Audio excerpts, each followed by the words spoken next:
তুই কবে থেকে গান গাস? আমি বললাম বাবা যা খুশি করি, দাও না 12,000 টাকা। সেই 12,000 টাকা দিয়ে অবস্কিউরের প্রথম অ্যালবাম সুপার ডুপার হিট হলো। আমাদেরকে 12,000 টাকাই ফেরত দিলেন, বেশি দেন নেই। অবস্কিউর যখন শুরু হয় তখন আসলে আমাদের যন্ত্র বলতে ছিল একটা অ্যাকোস্টিক গিটার, একটা হারমোনিয়াম, এবং যেই গান বাজনা ভালোবাসে সেই অবস্কিউরের। সো আমাদের মেম্বার ছিল, প্রথম অ্যালবামে ছবি আছে 8 জনের। আমাদের 2 জন নিজেদের গীতিকার ছিল, এহসান আর সোহেল আলম চৌধুরী। তুষার ছিল রিদম গিটার, জন বালা ছিল lead guitar, Masud bass guitar, Sohel Aziz keyboard, আজমবাবু ড্রামস, আর আমি ভোকালে। সো 8 জনের ছবি আছে প্রথম অ্যালবামে। এই সময় সারগাম রেকর্ডিং স্টুডিও তখন মাত্র কনস্ট্রাকশন চলছে, সব কিছু হচ্ছে, এবং আমাদের খুলনার আমাদের যে ড্রামার আজমবাবুর বড় ভাই পান্না ভাই সারগামে তখন রেকর্ডিস্ট হিসাবে জয়েন করলেন। তো এরকম একটা ঈদের কোনো একটা ছুটিতে পান্না ভাই খুলনায় গিয়ে আমাকে বললেন যে মানুষের গান গেয়ে তো হবে না, নিজেদের গান লাগবে। তাই বললাম ঠিক আছে পান্না ভাই। বললো তোরা যদি রেডি করতে পারিস 12টা গান, তাহলে আমি সারগামের বাদলকে বলবো যে অবস্কিউরের একটা অ্যালবাম যেন বাদল করে সারগাম থেকে।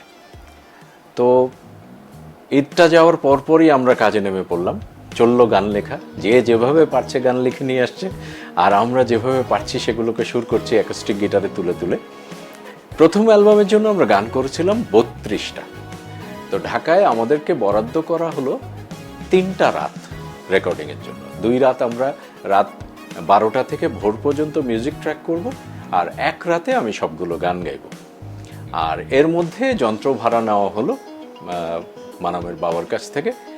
আর তখন সারগাম নতুন রেকর্ডিং স্টুডিও, সেখানে প্রচুর মিউজিশিয়ান এবং আর্টিস্টদের ভিড়। আমাদের বাঁচাতে এগিয়ে এলো ফিডব্যাক মাকসুদ ভাইরা, মাকসুদ জামিল মিন্টু, ইশতিয়াক ভাই, শেখ ইশতিয়াক। আমরা যেহেতু ওইভাবে মডার্নাইজ যন্ত্রপাতি সেভাবে বাজাতেও পারি না, জানি না, ফুয়াদ নাসের বাবু ভাই আর মিন্টু ভাই আমাদের সোহেল আজিজকে ইয়ামাহা DX7-এ টোন সেট করে দিল যে এই টোনটা দিয়ে তুমি এই গানটা বাজাও, এই টোনটা দিয়ে এই গানটা বাজাও। লাবু ভাই আমাদের গিটারিস্ট জন বালাকে বিবিধভাবে বলল যে এইটা। কিন্তু আমরা একটা কাজ করেছি, সেটা হচ্ছে আমরা যা বাজাতে পেরেছি আমরা তাই বাজিয়েছি। তখন কিন্তু চাইলে আমরা যন্ত্রী ভাড়া করে কাজটা করতে পারতাম, যে আমাদের গিটারিস্ট দরকার, একজন বাজিয়ে দিল। আমরা সেটা না করে আমরা বলেছি না, আমরা যা পারবো আমরা তাই বাজাবো। এইভাবে আমরা 3 রাতে আমরা অ্যালবাম শেষ করলাম। এবং সবচেয়ে মজার ব্যাপার হচ্ছে, যেদিন আমি গান গাইবো 3rd রাত, সেদিন আমার সিভিয়ার ডায়রিয়া। এখন সারগামের বাথরুম হচ্ছে দোতলায়, স্টুডিও নিচতলায়। আমি একটা করে গান গাই আর দৌড়ে বাথরুমে যাই, আবার নেমে এসে গান গাই।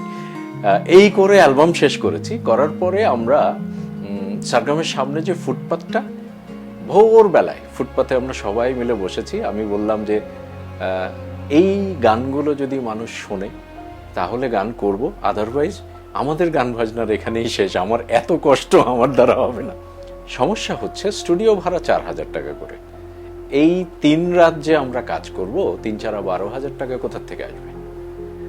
আমার সাথে যেই ছেলেরা ব্যান্ড করছে, এদের রিক্সা ভাড়াটা বাসা থেকে যে প্র্যাকটিসে আসে সেটাও আমি দেই।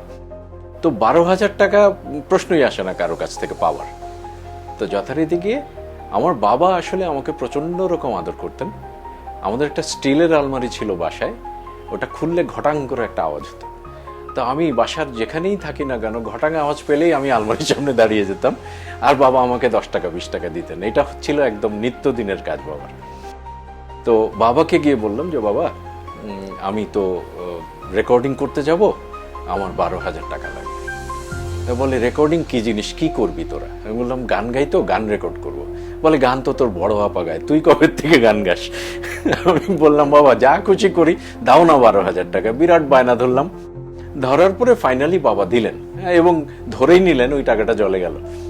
তো সেই 12,000 টাকা দিয়ে অবস্কিউরের প্রথম অ্যালবাম, এবং অ্যালবাম থেকে বাদল ভাই সারগামের যখন কমপ্লিট হলো, অ্যালবাম সুপার ডুপার হিট হলো, আমাদেরকে 12,000 টাকাই ফেরত দিলেন, বেশি দেন নেই।